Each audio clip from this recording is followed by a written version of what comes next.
Good evening, I'm Greg Floyd. Hi everyone, I'm Liz Bishop. We start with a whale watching trip that some students really will never forget. One says what happened to her and her classmates will keep her away from boats forever. Craig Smith has more on the Schuylerville School trip that took the kids into the waters off Plymouth, Massachusetts. Greg, Liz, the first part of this trip went just as planned. The whales cooperated and the kids had a good time.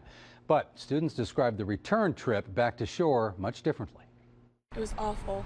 It was terrifying. That's just the start of sophomore Callie Beck's account.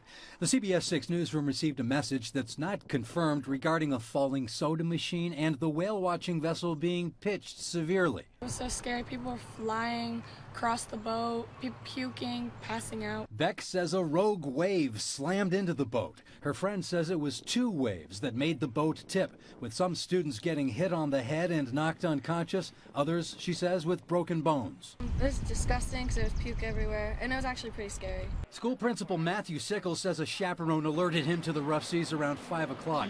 He says school drivers went to pick up the ones who had been discharged from the hospital. He gave no details about the extent of injuries. You know, there's seasickness and there's seasickness, and when you encounter, you know, waves like they encountered, you know, people who don't normally get seasick suddenly may have a different experience.